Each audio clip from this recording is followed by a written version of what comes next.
सितारे सब होंगे सुखदाई। इस दुनिया के सारे मानव होंगे भाई भाई। एकता होगी, समता होगी, एकता होगी, समता होगी। स्नेह का बंधेगा बंधन के राम राज आने वाला है, के राम राज आने वाला है। स्वर्ग बसेगा धरती के आंगन, सबका जीवन होगा पावन, झूमेगा हर तन मन। के राम राज आने वाला है, के राम राज आने वाला है।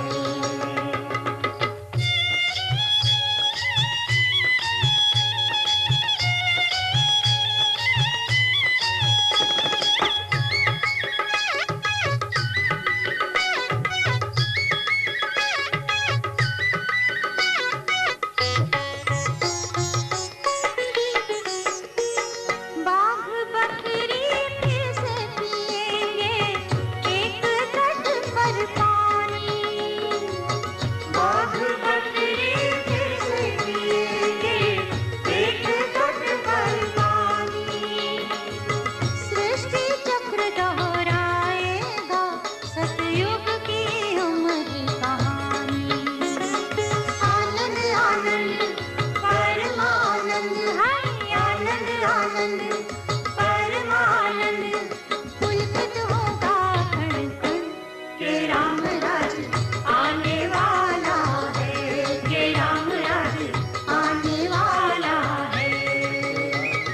स्वर्ग बसेगा धरती के आंगन, सबका जीवन होगा पावन, झूमेगा हर तन मन। के राम राज आने वाला। ओम शांति।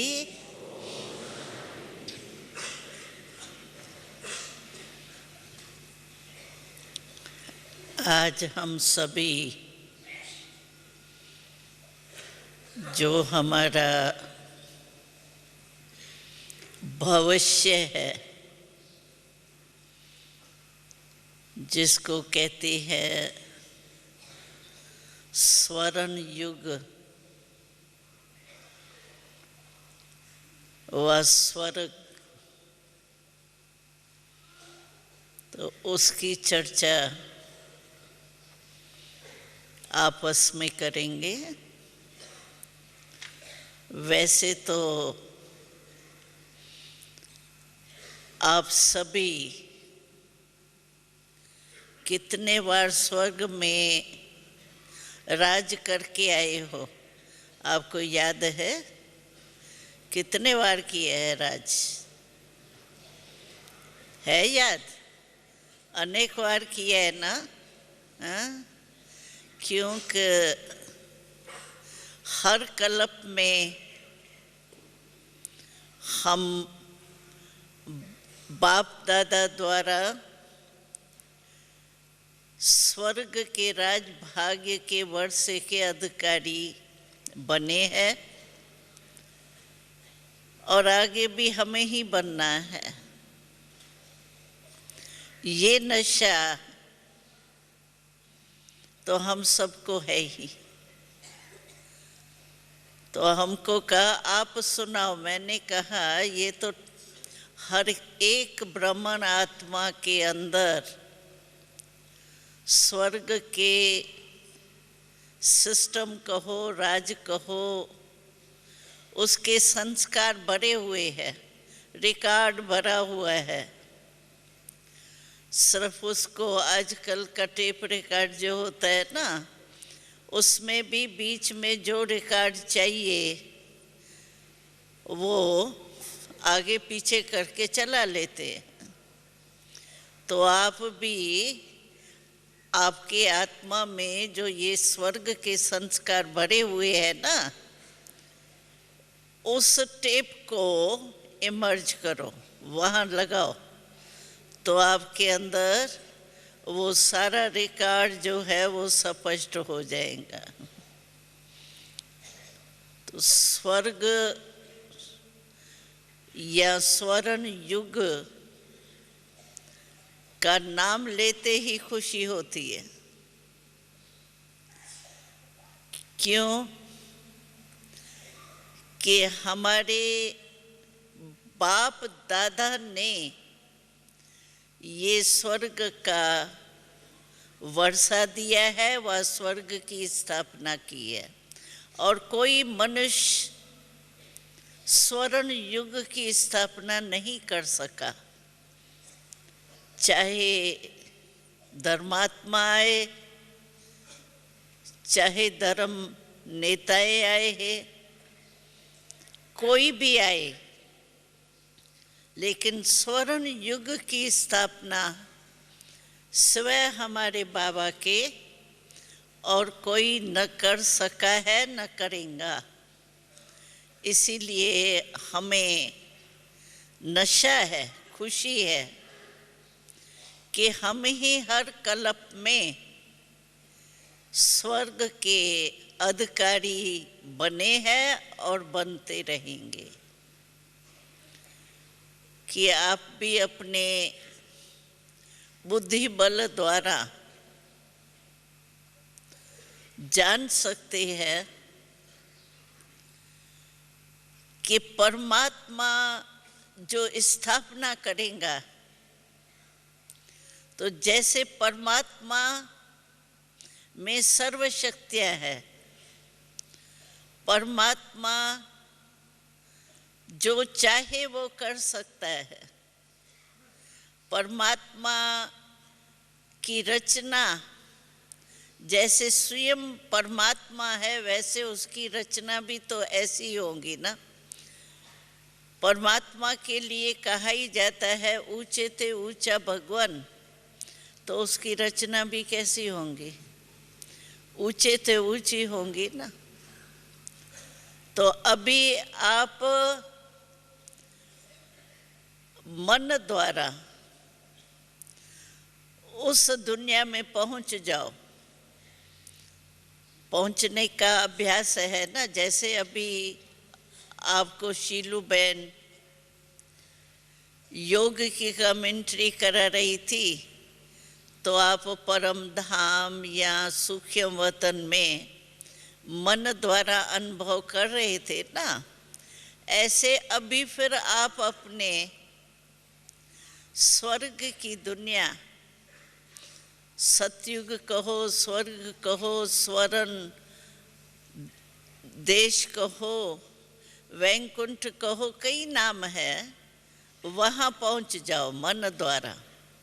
मन के मालिक हो ना, तो जहाँ मन को चाहो वहाँ आप ले जा सकते हो। बाबा ने कहा ना, जब मेरा मन कहते हो तो मेरे के ऊपर तो मैं मालिक होता है ना।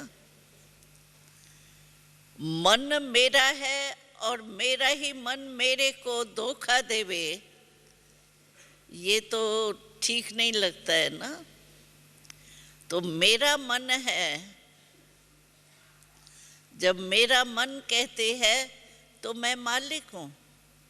जहाँ चाहूँ वहाँ और जितना समय चाहूँ उतना समय उसको ऑर्डर में चला सकती।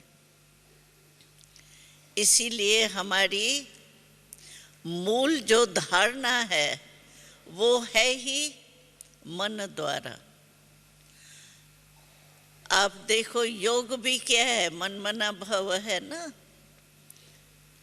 और फिर सेवा भी जो अति सूक्ष्म और श्रेष्ठ सेवा है वो मनसा सेवा है। वाणी द्वारा हम सेवा करते हैं, लेकिन फिर भी मनसा सेवा पावरफुल है। तो इसीलिए अभी हम सब चलते हैं कहाँ? अपने राज्य में। हाँ, ये राज तो अपना नहीं है ना, लेकिन अपना राज था सतयुग में, वैकुंठ में। तो सतयुग में आप ये सोचो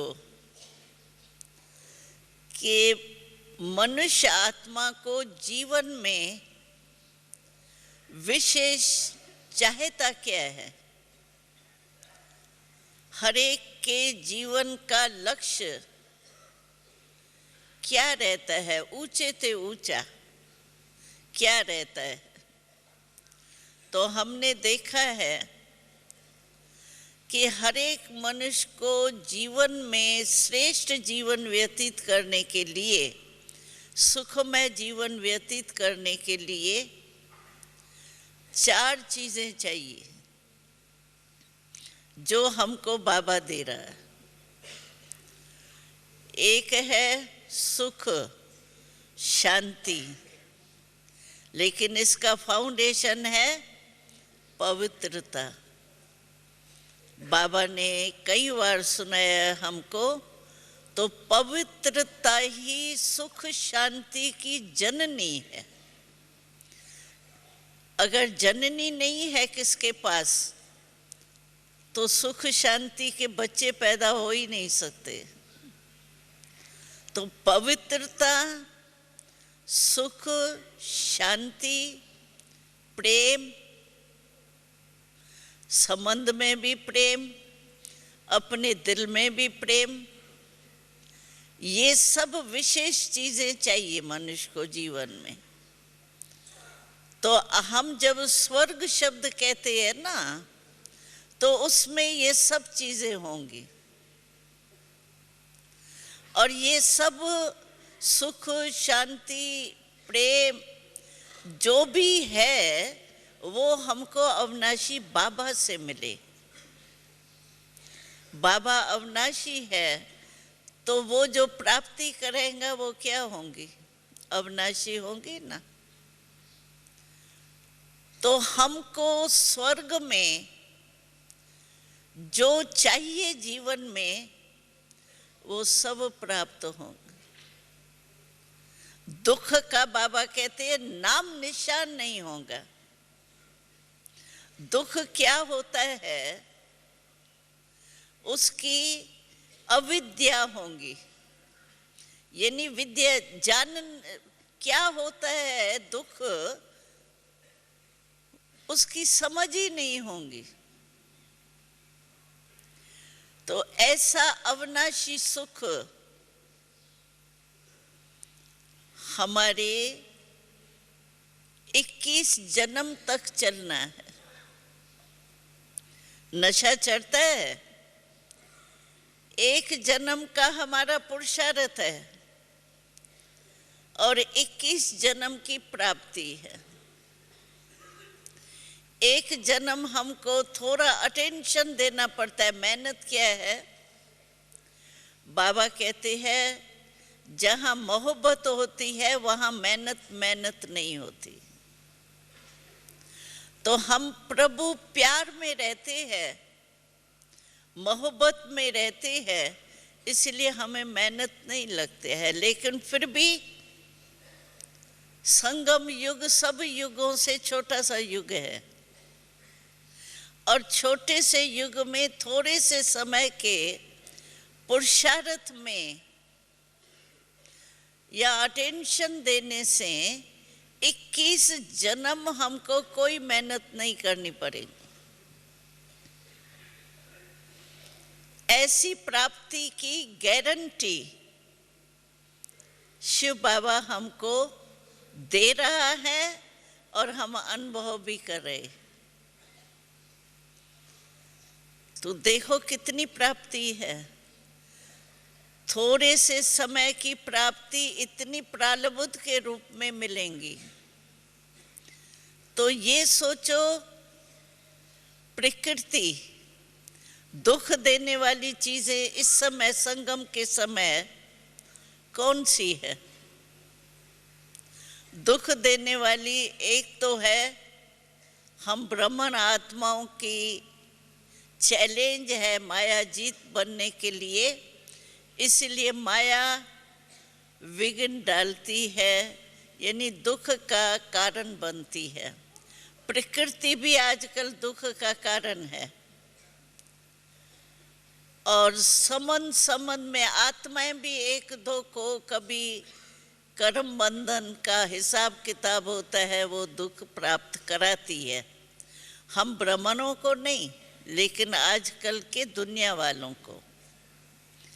तो वो सब वहाँ हमारे सतोगुणी स्टेज के प्रभाव से वहाँ प्रकृति भी सतो प्रधान होंगी। जो आज प्रकृति दुख का कारण बनती है, वो सुख का कारण होगा। आज देखो, सर्दी की सीजन शुरू हुई तो हमको गर्म कपड़ा पहनना पड़ता है, गर्मी होगी तो पंखा चलाना पड़ता है। लेकिन वहाँ सतयुग में ऐसी ही सीजन होती है जो जैसे 12 मासी बसंत रुत होती है। बसंत रुत में कितना, आजकल तो बसंत रुत भी खराब हो गई है, लेकिन वहाँ सतयुग में हमारी कोई भी रुत यानी मौसम दुख देने वाली नहीं होंगी, बदलेंगी नहीं, सदा ही बसंत रुत माफक होंगी। और दूसरी बात है कि प्रकृति के जो भी साधन है वो हमको सुख तो देते हैं, लेकिन आजकल जो है वो सुख के साथ दुख भी देते हैं। जैसे मानो प्रकृति, साइंस ने प्रकृति के साधन बनाए हैं, बहुत अच्छे बनाए हैं। पहले मनुष्य गर्मी में कोई साधन नहीं होता था, पंखे का उसका कोई साधन नहीं था। लेकिन आज साइंस द्वारा जो साधन बने हैं वो बहुत अच्छे बने हैं, सुख देते हैं। लेकिन है उनका आधार, साइंस के साधनों का मूल आधार जो है ना, वो है लाइट के ऊपर। अगर लाइट चली जग गई तो साधन खत्म। तो जितना ही कोई पंखे के नीचे या एयर कंडीशन की आदत पड़ी हुई होती है, अगर बिजली गई तो दुख भी इतना ही उसको महसूस होता है जिसने सुख भी प्राप्त किया। आप देखेंगे गांव वाले वृक्ष के नीचे आराम से बैठे रहते हैं। उन्हों को बिजली जाए या नहीं जाए, उन्हों के लिए एक ही बात है। तो यहाँ जो साइंस के साधन है उसमें सुख के साथ दुख भी है, लेकिन वहाँ दुख नहीं है। साइंस, बाबा कहते हैं कि साइंस यहाँ जो है वो अभी 100 वर्ष पहले से निकली है। वो भी किस लिए बाबा कहते निकली है? बाबा कहते 100 वर्ष पहले जो ये साइंस निकली वो आप बच्चों के लिए निकली है। अभी देखो, अगर साइंस नहीं होती तो आप माइक में सुन सकते थे? दूर से नहीं सुन सकते थे। तो साइंस अभी हमारे साधन निकले हैं हमारे लिए जो हमको मदद दे रहे हैं। तो सतयुग में साइंस रिफाइन होंगी, अभी इतनी रिफाइन नहीं है, इसलिए कहाँ दुख देती है कहाँ सुख देती है। लेकिन सतयुग में साइंस है, लेकिन रिफाइन साइंस है। और यहाँ जैसे साइंस के आधार पर ही जीवन हो गई है, वहाँ ऐसी बात नहीं है। वहाँ साइंस हमारे ही कंट्रोल में होंगी। यहाँ हम मनुष्य आत्माएं जो है वो साइंस के साधनों के कंट्रोल में है, इसीलिए वहाँ दुख का नाम निशान नहीं होगा। प्रकृति भी हमारे वाइब्रेशन से सतो प्रधान बन जाएंगी। कुछ समय पहले प्रकृति इतना दुख नहीं देती थी। अभी देखो, मौसम भी आप देखते होंगे कि मौसम कितनी बदलती है। पहले इतना दुख नहीं देती थी मौसम जितना दिन प्रतिदिन अभी हो रही है। जब बारिश नहीं चाहिए तब बारिश पड़ रही है, और जब बारिश चाहिए उस समय नहीं पड़ रही है। कहाँ देखो तो बूंदें हो रही है, और कहाँ देखो तो इतना पानी आ रहा है जो डूब जाते। तो ये सब प्रकृति के तमोगुणी स्टेज का प्रभाव है। और वहाँ प्रकृति जो है वो सतो प्रधान होने के कारण वहाँ प्रकृति भी सुखदायी होती। और दूसरी बात है कि आत्मा की स्मृति वहाँ भी रहती है। परमात्मा से योग लगाना है, ये करना है, वो इमर्ज नहीं होंगी नॉलेज, लेकिन मैं आत्मा हूँ, जो मुरली में भी बाबा ने अभी कुछ समय पहले कहा था। तो ये ज्ञान वहाँ रहता है कि मैं आत्मा हूँ, और मुझ आत्मा की अभी इस शरीर द्वारा आयु पूरी हुई है, तो मुझ आत्मा को ये शरीर छोड़ के दूसरा शरीर अभी लेना है। ये स्मृति आत्म ज्ञान की वहाँ भी रहती है, लेकिन परमात्मा के परिचय इमर्ज नहीं होता है परमात्मा की प्राप्ति की प्रारब्ध है वहाँ, लेकिन इमर्ज रूप में परमात्मा का ज्ञान नहीं रहता, मर्ज रहता है। और आत्मा का ज्ञान जो है वो वहाँ इमर्ज रहता है।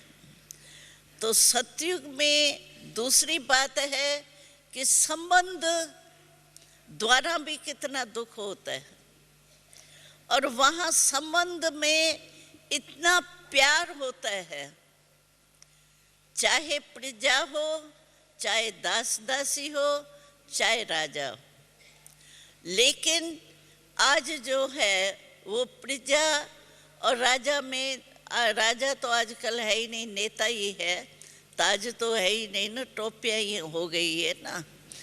तो वहाँ चाहे कोई राजा भी है, लेकिन राजा प्रजा को भी अपना परिवार समझते हैं। आजकल प्रजा अलग है, राजा अलग है, यानी नेता, लेकिन वहाँ सबको अपना परिवार समझते हैं। क्योंकि संगम युग में जो हम अभ्यास करते हैं ना, यहाँ हम लोग क्या कहते हैं, सब एक पिता के बच्चे, सारे विश्व के कितने भी धर्म वाले हैं, लेकिन हम सब एक पिता के बच्चे, आपस में एक ही परिवार है। तो वहाँ ये इस ज्ञान की स्मृति से नहीं, लेकिन टोटल हमारी जो संबंध की लाइफ होगी मनुष्य आत्माओं की, उसमें प्रजा हो या दास दासी, लेकिन वो ऐसे ही नज़र से रहते हैं, ऐसे ही वृत्ति से आपस में रहते हैं जैसे एक परिवार के साथी।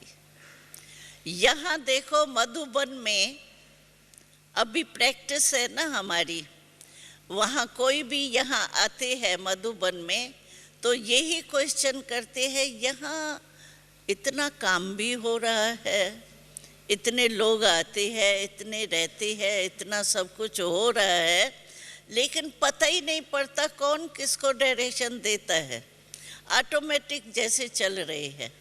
क्यों? क्योंकि यहाँ जो है ये भावना है कि हमारा परिवार है, हमारा घर है। तो अपना घर समझने के कारण क्या है, हमारी कारोबार जो है वो कितनी सुख शांति से चल रही है, इतनों का खाना बनता है, लेकिन पता पड़ता है कितना सहज हो रहा है ना। परिवार समझना और एक ड्यूटी समझना, उसमें फर्क होता है। पहले हमको याद है ये महामंडलेश्वर यहाँ आए थे, उन्होंने यही बात नोट की, दादी को कहा हम तो यहाँ आकर के ये देख करके वायुमंडल बड़े आश्चर्य में पड़ गए हैं कि ये कैसे चल रहा है, कौन चला रहा है। और यहाँ सभी काम इतने बड़े बड़े अज्ञान काल में डिग्री लेने वाले, गोल्ड मेडल लेने वाले भी भंडारे का काम कर रहे हैं, लेकिन बड़े प्यार से कर रहे हैं। तो दादी को कहा हमारे यहाँ और आपके यहाँ ये फर्क है, जो आप घर समझ करके करते हैं और हमारे यहाँ तनख्वाह वाले होते हैं। तो तनख्वाह वाले होने के कारण हमारे कारोबार में नीचे ऊपर होता है। तो दादी को कहा हमारे को एक बात आप करो, सहयोग दो, तो आप कोई ब्रह्मा कुमारी या ब्रह्मा कुमार जो अच्छे हो न चलाने वाले, वो हमारे एक एक आश्रम में दो, तो वो चल करके हमारी कारोबार चला। तो यहाँ कारोबार इसीलिए ठीक चलती है क्योंकि हम समझते हैं जो भी आते हैं, अभी आप देखो नए नए भी आए हैं यहाँ, लेकिन क्या है, परिवार समझ करके, अपना घर समझ करके आते हैं, तो फीलिंग आती है ना वो प्यार की। ये थोड़ी समझते हैं नहीं हम पता नहीं कोई धर्मशाला में गए हैं या फलाने फलाने स्थान में गए, अपने घर में आए हैं, बाबा के घर में आए हैं, अपने घर में आए हैं, तो अपनापन लगता है ना आपको। तो जहाँ अपनापन होता है ना, वहाँ जो भी काम होता है अपना समझ करके करते। तो वहाँ भी सतयुग में यही संस्कार जो अब भी हमारे है ना, बढ़ते हैं ना, एक ही परिवार है, तो वहाँ चाहे पद में फर्क होता है, क्योंकि यहाँ पुरुषार्थ में फर्क होता है ना। यहाँ पुरुषार्थ में देखो, कोई कहता है हमारा 50% प्रैक्टिकल लाइफ है, कोई कहता है नहीं हमारा 75% तो है, बाकी 25% कम है प्रैक्टिकल लाइफ में। तो उस अनुसार वहाँ पद तो होंगे भिन्न भिन्न, समझो राजा होगा, रॉयल फैमिली होंगी, रॉयल प्रजा भी होंगी और साधारण प्रजा भी होंगी, सब राज चलेगा। लेकिन राज भी ऐसे चलता है, वहाँ राज दरबार चलती है, ऐसे नहीं है राज दरबार नहीं होंगी, राज दरबार भी होती है। आपने चित्र भी देखा होगा ना हमारे राज दरबार का, कैसे बैठते हैं, क्या होता है। वहाँ ऊपर माउंट आबू में हाल में लगा हुआ है, तो राज दरबार होती है। लेकिन राज दरबार यहाँ तो देखो, ये सभाएं जो लगती है, असेंबली लगती है, पार्लियामेंट लगती है, तो कुर्सियाँ से लड़ते भी है यहाँ तो। और वहाँ ऐसी खिटखिट नहीं होती है। वहाँ जो होता है ना, जैसे आपस में एक सने मिलन होता है, आपस में कारोबार राजधानी की चलाएंगे, लेकिन कोई भी कमी नहीं है ना वहाँ। कमी होने के कारण ये खिटखिट होती है। पद, मेरे को मर्तबा मिला, मेरे को कम है, ये बड़ा है, ये क्यों इसको पूछा गया, इसको नहीं पूछा गया। अप्राप्ति के कारण यहाँ सारी खिटखिट है, और वहाँ अप्राप्ति है ही नहीं। गरीब नाम ही नहीं है वहाँ, सबके पास इतनी संपत्ति भी होंगी, साधन भी होंगे, जो आपको जितने चाहिए उससे अधिक ही होंगे। अप्राप्ति का नाम निशान नहीं है, इसीलिए दुख का नाम निशान नहीं है। राज दरबार होती है, राज में जैसे यहाँ सिस्टम है, भाई किसी देश में कोई चीज़ ज़्यादा होती है, किसी देश में कोई चीज़ ज़्यादा होती है, तो आपस में लेन देन देशों की होती है। जहाँ जो चीज़ ज़्यादा होती है वो एक दो के देश में बांटते हैं और प्यार से। जितना चाहिए उतना आप ले सकते हो। एक दो के देश में जो चीज़ है वो आपको जितनी चाहिए उतनी ले सकते हो। ऐसे नहीं है हमको चाहिए 80 चीज़ें और मिलेंगी हमको 50, तो अप्राप्ति हो गई ना। तो वहाँ सब संपत्ति होने के कारण, अप्राप्ति नहीं होने के कारण वहाँ दुख का नाम निशान नहीं है। और वहाँ प्रकृति जो है ना, समझो जैसे यहाँ वो साज है, वहाँ हमने देखा है, क्योंकि बाबा शुरू में जब हम लोगों की सेवा शुरू नहीं हुई थी तो वहाँ कराची में हम रहते थे ना, सेवा नहीं थी, आपस में ही बाबा और हम लोग रहते थे। तो सेवा में तो अभी समय देना पड़ता है ना, वहाँ सेवा की तो बात ही नहीं थी। तो शिव बाबा ने साक्षात्कार बहुतों को कराया, तो हमको भी याद है, तो हम भी साक्षात्कार में जाती रही है। वैसे तो 8 वर्ष के आयु से हमने 8 वर्ष के आयु में पहला साक्षात्कार किया स्वर्ग का। हमको पता कुछ भी नहीं था 8 वर्ष के आयु में क्या होगा, लेकिन हमने तब साक्षात्कार किया था जब ये ओम मंडली बाबा की, पहले तो ओम मंडली कहते थे ना, अभी ब्रह्मा कुमारियाँ कहते हैं।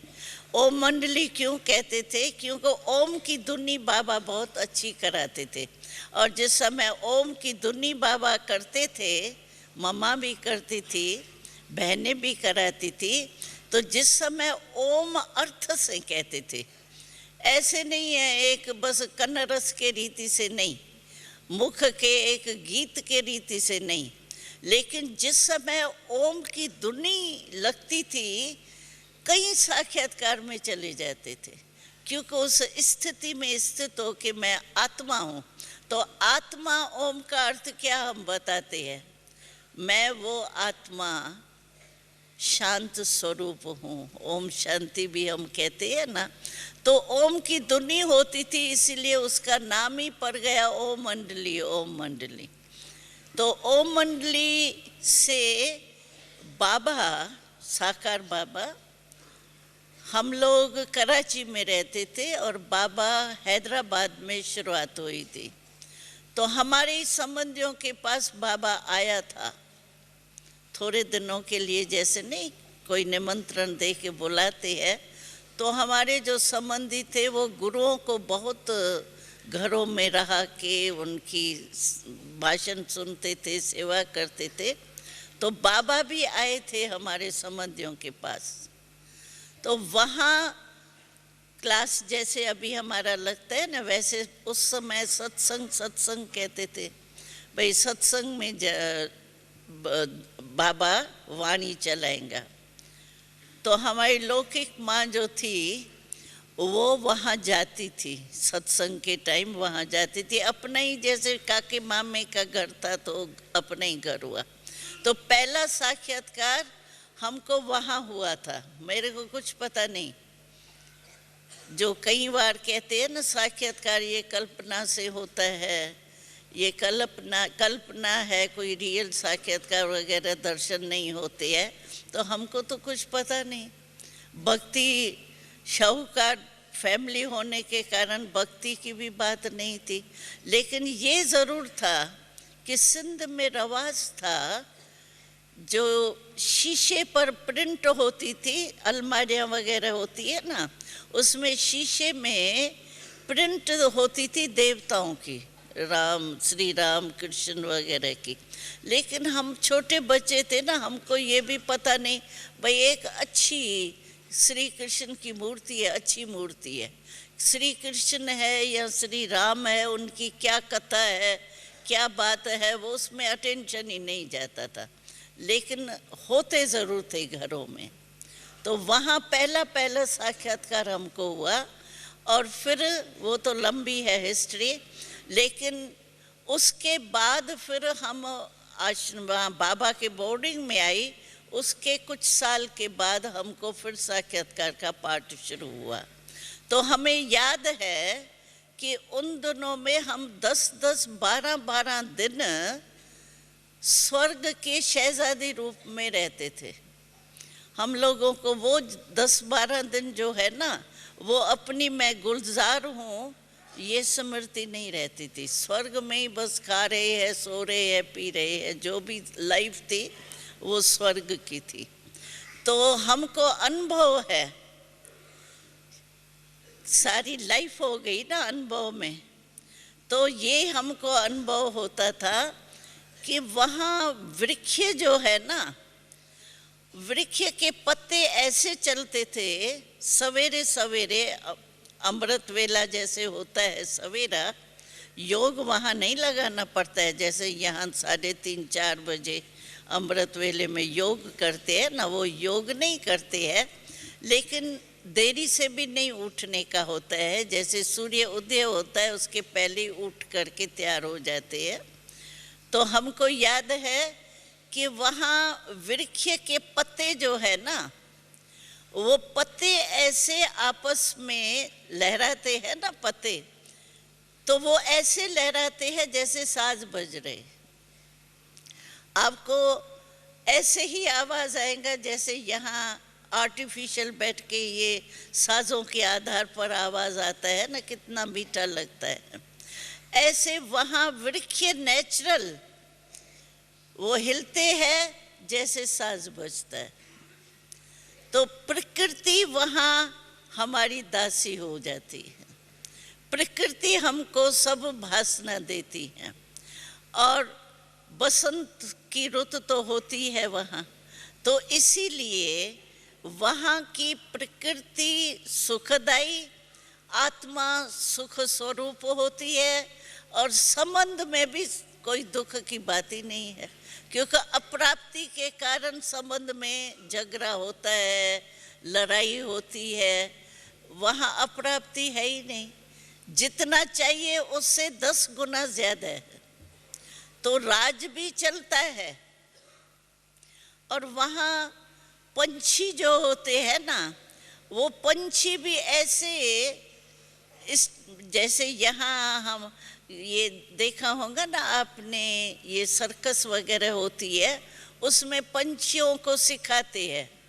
शेर जो है वो आग से जाता है, डांस करता है, ये करता है, जो भी सिखाते हैं, कुत्ते को उनको सिखाते हैं ना। वहाँ जानवर जो है वो इतना खेल करते हैं, नेचुरल खेल।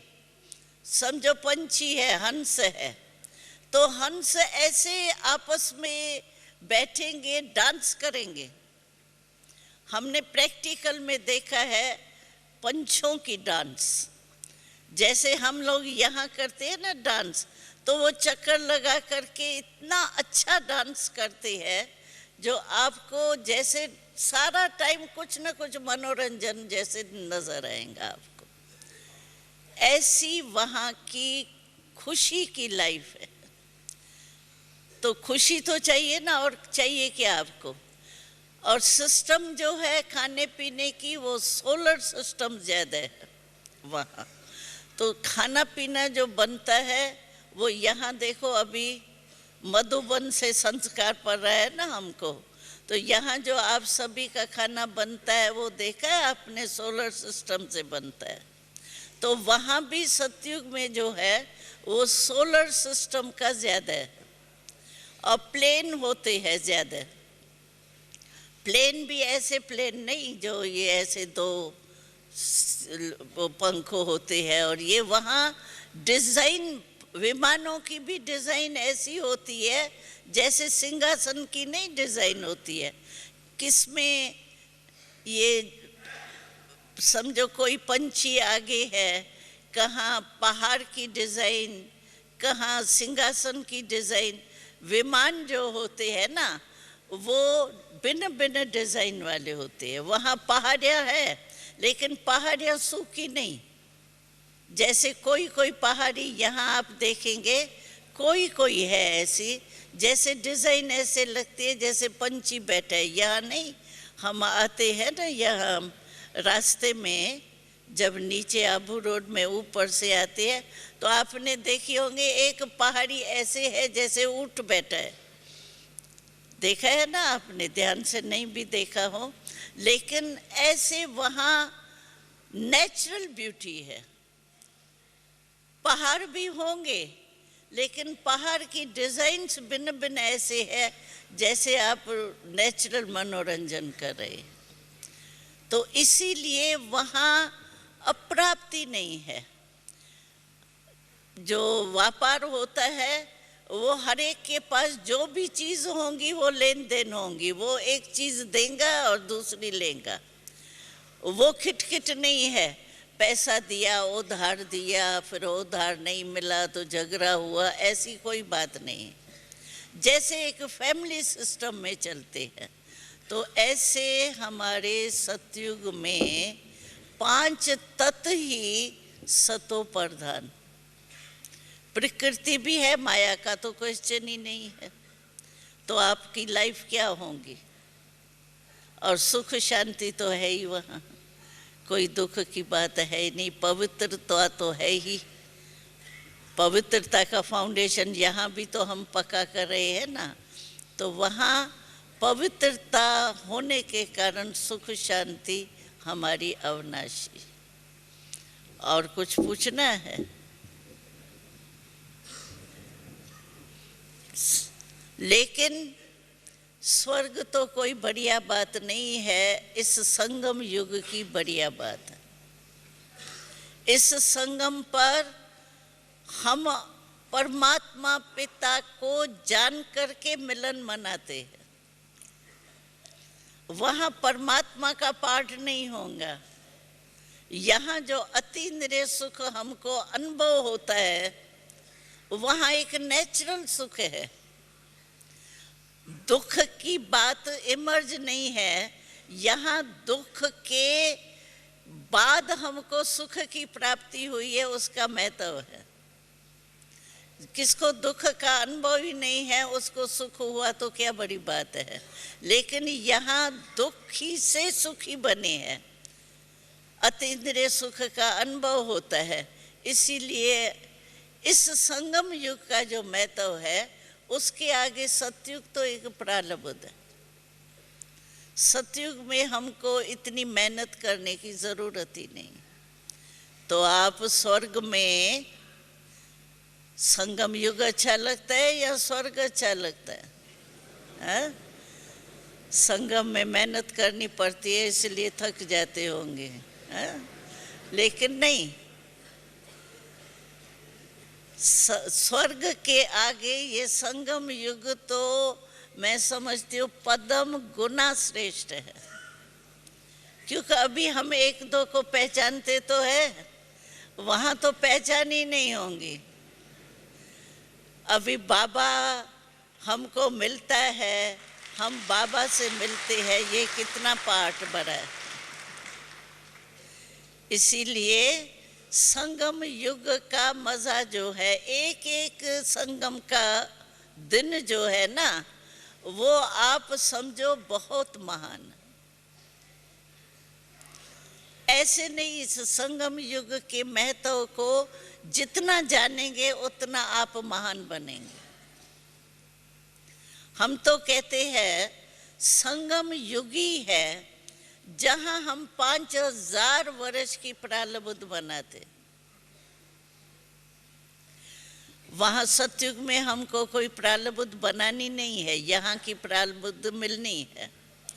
और फिर द्वापर में हम पूज्य बनेंगे। आपको है ना, मंदिर की मूर्ति बनेंगे ना, आप भी पुजारी से पूज्य तो बने हैं ना हम।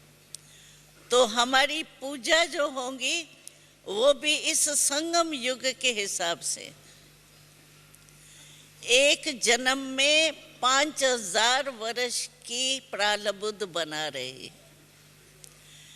कई बहन भाई कहते हैं, बहन जी ज्यादा समय थोड़ी हमने गमाया, ऐसे ही खड़े थे ना, 2 मिनट बस आपस में बात करे। अरे संगम के 2 मिनट 2 मास से भी बड़े। हम समझ लेते हैं 2 मिनट ही तो था, 5 मिनट ही था, लेकिन 5 मिनट कितने बड़े हैं उसको अगर हम पहचाने तो हम एक सेकंड भी संगम युग का व्यर्थ नहीं गमाएंगे, क्योंकि आधार सारा इस समय जन्म का है। अगर हमारे मंदिर बनेंगे वो भी इस समय के पुरुषार्थ से बनेंगे। मंदिरों में भी देखो, अगर इस समय आप हर कर्म में कर्म योगी बन के करते हो, तो मंदिरों में भी आप देखो, कोई कोई मंदिर है जहाँ हर कर्म का यादगार होता है, पूजा होती। हमको याद है, हम पता नहीं कहाँ सेवा पर जा रहे थे, बीच में एक स्थान पर उतरे थे, वहाँ मंदिर था। तो मंदिर में हमने क्या देखा, पर्दा आया पड़ा था, है चित्र रखा हुआ। तो हमको कहा अभी पर्दा नहीं खुलेगा। हमने कहा क्यों नहीं पर्दा खुलेगा? तो कहते हैं वो जो कृष्ण है ना, उसको माँ जो है वो खेल करा रही है। हमने कहा मूर्ति खेल कराएंगी क्या? लेकिन उन्हों की भावना देखो, तो खेल कराने के लिए भी उसके खेल के कर्म का भी यादगार। खाना खा रहा है अभी, कोई कोई मंदिर में तो कहते दांतन कर रहा है। अभी दांतन करने के समय भी हम कर्म योगी बन के यहाँ करते हैं, तो उसका यादगार बनता है। तो कोई कोई मंदिर में हर कर्म का यादगार होगा। कोई ऐसे भी मंदिर होते हैं जहाँ पुजारी 7 दिन में तो सफाई करता होगा, ऐसे भी मंदिर हैं। तो कारण क्या है? यहाँ संगम युग के कमाई का प्रारब्ध होता है। जिसका हर कर्म याद में रहा है, उसका पूजा में भी हर कर्म की पूजा होती है। और जिसका कभी किया कभी नहीं किया, ऐसे अलबेले चलते हैं, तो उसकी पूजा भी अलबेले माफी की होती है, क्योंकि उसका जो पुजारी होता है वो अलबेला होता है। तो इसीलिए संगम युग की जो है वो बहुत ज़रूरी पुरुषार्थ करना है। स्वर्ग तो उसके आगे कोई बड़ी बात नहीं। कोई ने क्वेश्चन पूछा है, स्वर्ग में स्कूल होगा? स्कूल तो होगा ना, नहीं तो सारा दिन क्या करेंगे? स्कूल होता है, लेकिन वहाँ डर की बात नहीं है। यहाँ तो डर रहता है ना, पता नहीं फेल हो जाए पास हो जाए। वहाँ फेल की तो बात ही नहीं है। वहाँ अपने मनोरंजन के रीति से सब काम होता है। ऐसा नहीं है स्कूल में टीचर जो है वो डांटेगा या लकड़ी लगा करके मारेगा, ऐसा नहीं है। वहाँ एकदम ऐसे पढ़ाई होती है, आर्ट ज़्यादा है वहाँ। पढ़ाई में आर्ट का काम जो होता है ना, वो वहाँ आर्ट की नॉलेज जो है, पढ़ाई वो ज़्यादा है। और वैसे अपनी भाषा की लिखत वगैरह सब होती है। और हिस्ट्री ज्योग्राफी जो है, हिस्ट्री ज्योग्राफी में क्या होता है, कहाँ कहाँ देश कहाँ है, कौन सा देश है, उसमें हर एक देश की विशेषता, पैदाइश क्या है, वो सारी हिस्ट्री ज्योग्राफी थोड़ी है। वो इतनी लंबी लंबी चौड़ी चौड़ी जो किताब होती है वो नहीं है। लेकिन पढ़ाई होती है वहाँ, टीचर होता है, पढ़ाई भी होती है। श्री कृष्ण भी पढ़ाई पढ़ेगा, ऐसे ही थोड़ी करेंगे। तो वो पढ़ाई होती है, स्कूल होता है, लेकिन वो ज़्यादा जो आजकल की होती है, क्योंकि वहाँ हिसाब किताब ही ज़्यादा लंबा चौड़ा रखने की ज़रूरत ही नहीं है। हिसाब किताब तो ये होता है कोई नुकसान नहीं हो जावे, कोई खा नहीं जावे, कोई धोखा नहीं देवे। वहाँ धोखे की तो बात ही नहीं। तो स्कूल में भी जाएंगे, लेकिन मनोरंजन की रीति से। उन दिनों में सेवा नहीं थी, तो हम लोगों को बाबा साक्षात्कार बहुत कराते थे। तो हमने अनुभव किया है, विमान वहाँ बहुत सहज है। जैसे यहाँ हमने प्लेन देखा है ना, तो कितने देख करके ही डर लगता है, तारे और स्विच कितने हैं। वहाँ बहुत थोड़े स्विच है। 8 वर्ष की हमारी आयु थी, जब मैं साक्षात्कार में गई थी तो हम 8 वर्ष की थी, लेकिन 8 वर्ष के आयु में भी मैंने विमान चलाया।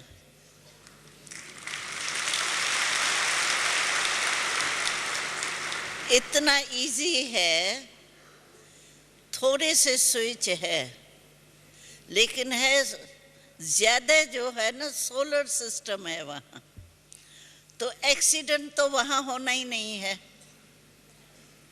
क्यों एक्सीडेंट क्यों होता है? कर्मों के हिसाब से। तो वहाँ तो हमारे है ही श्रेष्ठ कर्म, इसलिए एक्सीडेंट का डर तो है ही नहीं, वहाँ होना भी नहीं है ना। तो इसीलिए वहाँ बहुत थोड़े से स्विच है जो कोई छोटा बच्चा भी चला सकते हैं, और वहाँ ये फिक्स होता है, समझो फैमिली का विमान बड़ा होगा, छोटे बच्चों के लिए भी विमान है। जैसे यहाँ छोटी कार, बड़ी कार, फिर बस है, ऐसे है ना सवारियाँ, वैसे वहाँ विमान भी भिन्न भिन्न प्रकार के है। छोटी फैमिली के भी है तो बड़े की भी फैमिली के है, तो छोटे बच्चे भी चला सकते हैं, बड़े भी चला सकते हैं। ये तो मैंने अनुभव किया है, बहुत इजी, कोई खिटखिट नहीं है। लेकिन ये तो कोई बड़ी बात नहीं है। पुरुषार्थ अभी सुख जो लेना है ना, वो अभी संगम का सुख लो। संगम जैसा सुख सारे कल्प में नहीं मिलेगा आपको, क्योंकि डायरेक्ट परमात्मा से आत्मा का मिलन, ये कोई कम बात है क्या? परमात्मा हमारा सर्व संबंधी बन गया है। दुनिया वाले देखो परमात्मा को कितना ढूंढते रहते हैं, तो भी बेचारे पा नहीं सकते हैं, क्योंकि स्वयं परमात्मा अपना परिचय नहीं देगा तो कैसे आत्मा जानेंगी? हमको तो परमात्मा ने अपना परिचय दिया ना। इसीलिए संगम युग का महत्व तो आप बहुत अच्छी तरह से एक एक सेकंड के महत्व को जानो। जो बाबा कहते हैं ना, अब नहीं तो कब नहीं, जो अभी की प्राप्ति है वो सतयुग में भी नहीं होगी। जो अभी का अतीन्द्रिय सुख है ना, वो तो रवाजी लाइफ होंगी, सतयुग में सुखी होंगे। और प्रारब्ध है ना, लेकिन प्राप्ति तो अभी है ना, अभी के प्राप्ति का आधार वो प्रारब्ध है। बनाना अभी है, रिकॉर्ड भरा जाता है 3 मिनट, चलता भले कितना भी साल है, लेकिन महत्व होता है जिस समय रिकॉर्ड भरा जाता है। तो इस समय हम 5000 वर्ष की प्रारब्ध प्राप्त कर रहे, इसीलिए पुरुषार्थ अभी करो। योगी अभी बनना है और कर्म योगी बनना है। और योग कोई बड़ी बात नहीं है। क्यों? योग माना बाबा की याद। महल तो एक एक के बहुत बड़े होंगे, उसी महल में आपकी खेती, बगीचा, फाउंटेन, जो भी चाहिए वो सब होगा। आप सोचो ना, यहाँ के राजाओं के महल भी क्या होते हैं, तो वहाँ क्या नहीं होंगे।